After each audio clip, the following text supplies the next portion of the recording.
8h18, le petit déjeuner politique ce matin, c'est Marc Fesneau, ministre délégué chargé des relations avec le Parlement et de la participation citoyenne. Bonjour Marc Fesneau. Bonjour. La vaccination, le risque de reconfinement, les LR, Zemmour, la place du modem dans la Macronie également, avec la campagne qui s'annonce. Commençons Marc Fesneau par le Covid. Des spécialistes conseillent de réduire les contacts avec les fêtes de Noël qui arrivent. Quelle est la position au gouvernement ? La position du gouvernement, elle est simple et elle est double. Au fond, la première chose, c'est de respecter les gestes barrières. Et c'est vrai qu'on a pu avoir tendance, les uns et les autres, il faut jeter la pierre à personne, à relâcher un peu ce qui était des gestes du quotidien, des habitudes qui avaient été prises, à la fois en termes d'hygiène, de se laver les mains ou de passer du gel hydroalcoolique, de ne pas se rassembler. Vous en avez devant vous. J'en ai devant moi. Et puis il y a un masque et puis on est séparés, on est à distance et on a un purificateur d'air. En tout cas, il faut qu'on fasse attention les uns et les autres aux gestes. Et donc, c'est pour éviter effectivement les contacts. On sait que c'est une maladie qui est contagieuse par les contacts. Et plus on est démasqué, proche, dans des ensembles confinés, plus on prend de risques. Et donc, il faut effectivement qu'on fasse ça. Puis la deuxième chose, la partie de la stratégie qui est la nôtre, c'est la question de la vaccination. On voit bien que la vaccination, elle a pour effet, d'ailleurs comme pour la grippe, non pas d'empêcher d'être contaminé, mais elle a pour effet de faire en sorte que les symptômes soient les moins importants possibles, parce qu'on sait que dans cette maladie, au-delà de ce que ça produit chez ceux qui sont touchés, ça produit aussi des effets d'engorgement des urgences ou des services hospitaliers. C'est ça qu'il faut éviter. Et donc il y a la stratégie de gestes barrières qu'il faut continuer à prolonger et sur lesquels il faut être vigilant, surtout qu'on rentre dans une saison où on n'est plus chez soi à l'intérieur. Bon, mais on ne va pas aller jusqu'à reconfiner quand même, si. Mais ce n'est pas l'objectif. Et d'ailleurs, c'est ce qu'a dit à la fois le Premier ministre, et ce qu'ont dit le président de la République, le Premier ministre et le ministre de la Santé. L'objectif des mesures qui sont prises, c'est d'éviter de se retrouver dans la situation dans laquelle sont d'ailleurs certains pays aujourd'hui, qui sont des situations de reconfinement. Et puis on a deux sujets au fond. On est dans une vague qui est une vague du variant Delta. C'est une vague d'un variant qu'on connaît, d'un virus qu'on connaît, couvert par les vaccins qu'on connaît. Et puis les interrogations qui sont légitimes et que les auditeurs ont sans doute, qui sont les interrogations sur le Omicron, qui est un nouveau variant, qu'on est en train d'expertiser, à la fois dans son degré de contagiosité. Est-ce qu'il est plus contagieux que le Delta ? Manifestement oui, mais à quel degré ? Et donc est-ce qu'il peut dominer sur le Delta ? 2, est-ce qu'il est plus dangereux ? C'est-à-dire est-ce qu'il produit des symptômes qui sont plus forts ?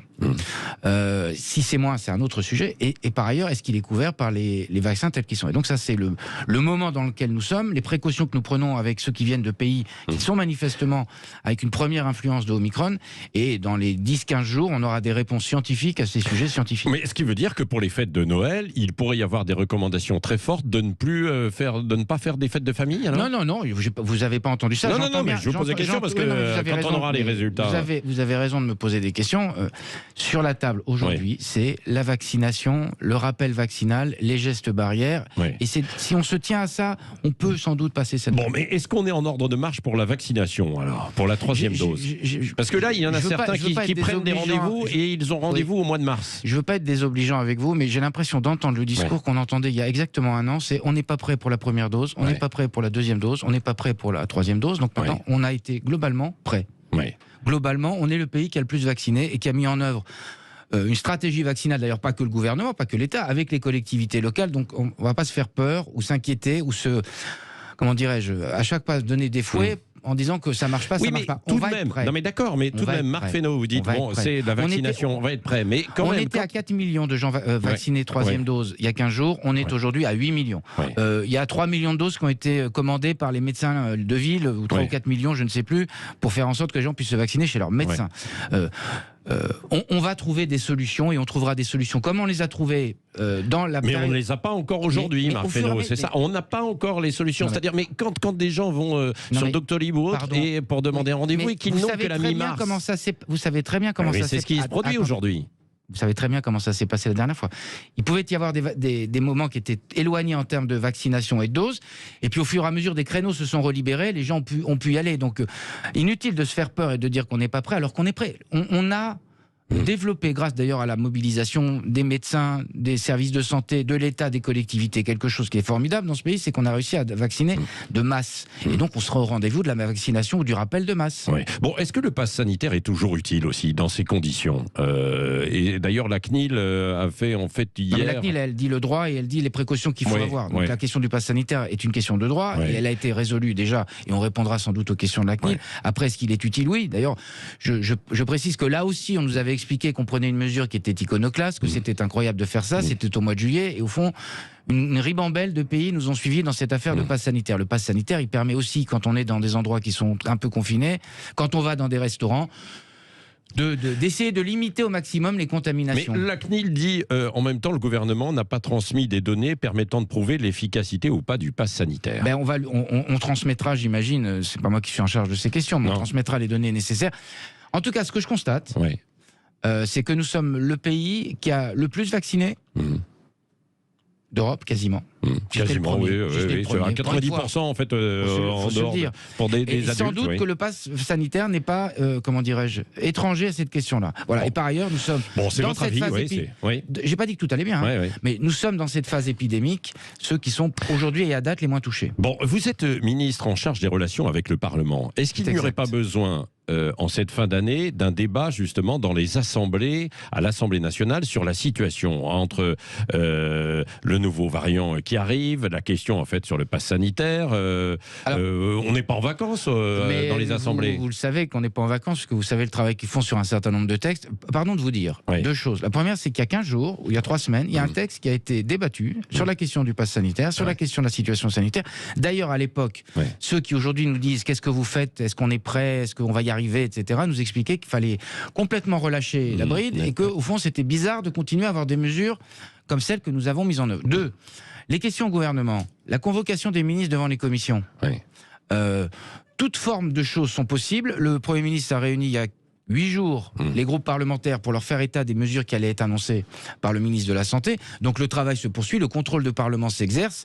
Pas besoin d'un grand débat, comment dirais-je, théâtral. Pourquoi pas besoin? C'est la démocratie aussi, non? Vous croyez que quand on va en commission et qu'un ministre va en commission, c'est pas la démocratie? Vous croyez que la même chose quand il y a un vote? Non, mais un vote sur quoi? Je ne sais pas, c'est à vous de poser peut-être en fait une question. Le vote, il y a eu lieu il y a 3 semaines sur le texte. Sur le Parlement, sur le pass sanitaire prolongé. L'action des parlementaires, c'est une action de voter la loi, mais heureusement pas seulement de voter la loi, c'est de contrôler l'action du gouvernement. Contrôler l'action du gouvernement, ça se fait dans les commissions, ça se fait aux questions au gouvernement, ça se fait dans les interrogations que portent légitimement les présidents de groupe à l'Assemblée, au Sénat, et je vous prie de croire, ils ne sont pas forcément d'une grande bienveillance avec nous auprès du Premier ministre. C'est comme ça que ça marche une démocratie. Dans les grandes démocraties, les grandes démocraties parlementaires, l'essentiel du travail est un travail de contrôle et pas de vote. De contrôle. C'est qu'est-ce que vous faites, qu'est-ce qui se passe, comment on ajuste. Et à chaque fois... Contrôle et débat. Par exemple, la question de l'obligation vaccinale qui est remise sur la table par l'Europe hier, ces derniers jours. Est-ce que là, il ne faudrait pas en débattre? Ça n'est pas le choix que nous avons fait. Excusez-moi de vous dire que dans le débat sur le pass sanitaire, un certain nombre de groupes avaient proposé l'obligation vaccinale. Ce n'est pas le choix que nous avons fait. Et sans doute la question reviendra sur le tapis. Mais quand vous êtes, aujourd'hui la question est plutôt le rappel vaccinal, quand vous êtes à ce très haut taux de vaccination, c'est déjà un effort fabuleux qui a été fait par les Français, avec l'effort de ceux qui ont permis la vaccination, et c'est plutôt vers ça qu'il faut se concentrer. Bon, venons-en à la campagne Marc Fesneau. Les parrainages d'élus pour être candidat à la présidentielle, est-ce qu'ils doivent rester publics? Est-ce qu'il ne faudrait pas, c'est ce que demandent certains candidats qui n'ont pas leur parrainage, est-ce qu'il ne ferait pas changer un peu ça, les règles je veux bien qu'on réfléchisse à toutes les règles, y compris celle-là. D'ailleurs, certains me remettent même en cause le principe même des parrainages. Certains disent qu'il ne faut pas que ce soit des parrainages d'élus, il faut que ce soit des parrainages citoyens. Seule chose que je trouve dommage, c'est de changer les règles au moment où on est entré déjà sur le terrain de jeu. Ah ben non, mais attendez, certains le réclament depuis longtemps. Certains le réclament depuis longtemps. Marine Le Pen notamment. Oui, et au fond, quand vous regardez qui a été privé de parrainage ces dernières années, personne.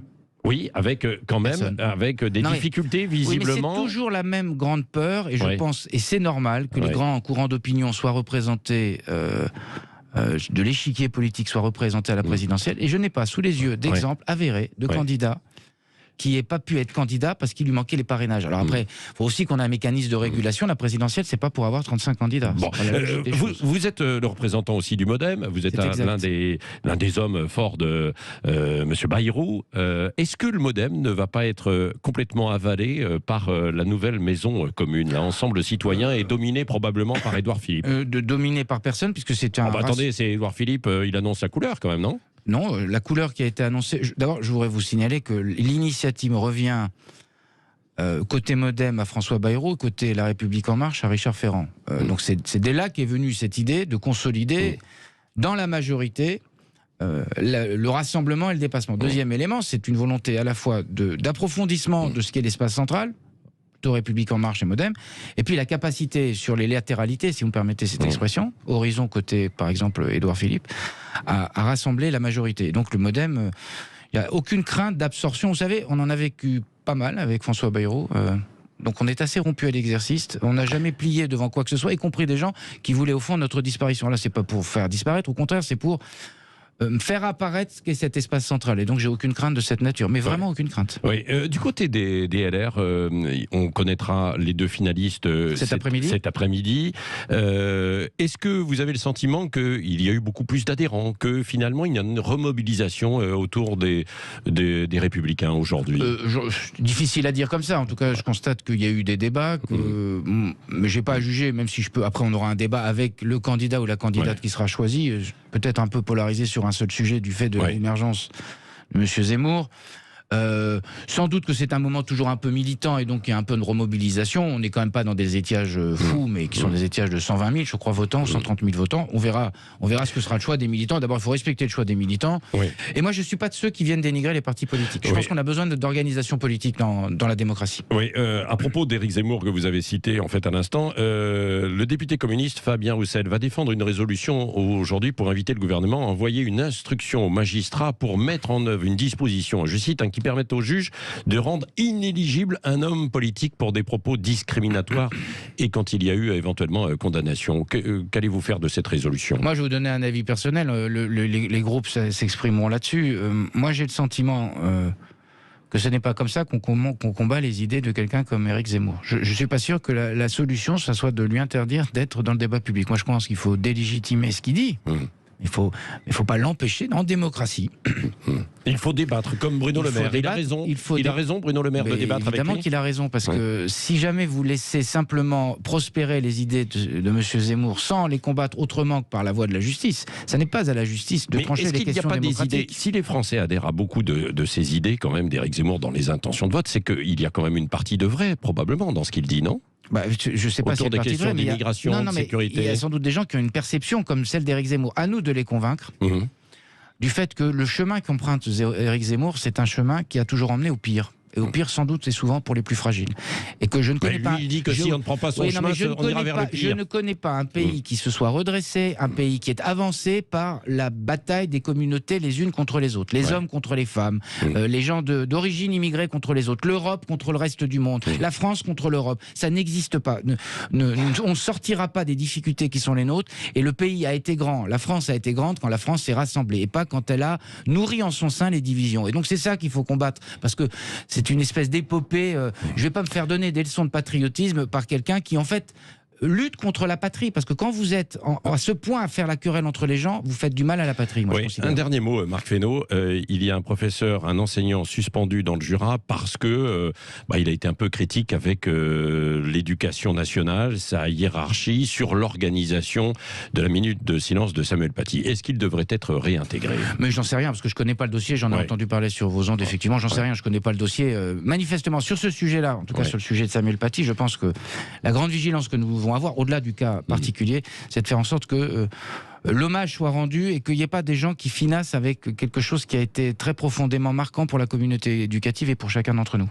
Un mot sur Nicolas Hulot. Il est temps de passer à autre chose, parce que là, on a l'impression que ça revient en permanence aussi, y compris au sein de la majorité. Je ne veux pas rentrer dans le sujet particulier Nicolas Hulot, mais je pense qu'il n'est pas le temps de passer à autre chose, de la libération de la parole. Je pense qu'il faut que la parole, dans ces cas-là comme dans les autres, elle se libère, parce que ça serait trop facile qu'on passe d'un sujet, qu'on zappe un sujet profond dans une société comme la nôtre et comme dans beaucoup de sociétés, qui est au fond des femmes qui ont été sous la contrainte et l'écosystème a favorisé. Mais Emmanuel l'écosystème dont le milieu politique faisait partie, bien sûr. Donc on a besoin de libérer et de laisser se libérer la parole, et en même temps, ce n'est pas sur les ondes que se traitent des questions qui, au bout, sont des questions de justice. Mais alors, puisque la justice... alors la justice n'était pas saisie, en l'occurrence, dans ces affaires. C'est pour ça que je vous dis ça. Je dis, il faut que cette parole se libère et que, au fond, la peur ou la crainte change de camp, de rive, et qu'on soit toujours attentif, y compris quand ce sont des puissants qui sont visés, à la parole d'une victime ou de quelqu'un qui se considère comme victime et qui dit écoutez-moi, j'ai quelque chose à vous dire. C'est ça qu'il faut. C'est la parole libérée, c'est aussi l'écoute libérée. C'est au fond que on fasse attention à des gens qui vous disent j'ai quelque chose à vous dire, ça vous paraît fou, mais j'ai quelque chose à vous dire. Et après, c'est à la justice de faire son travail. Ça n'est pas à moi et ça n'est pas à vous.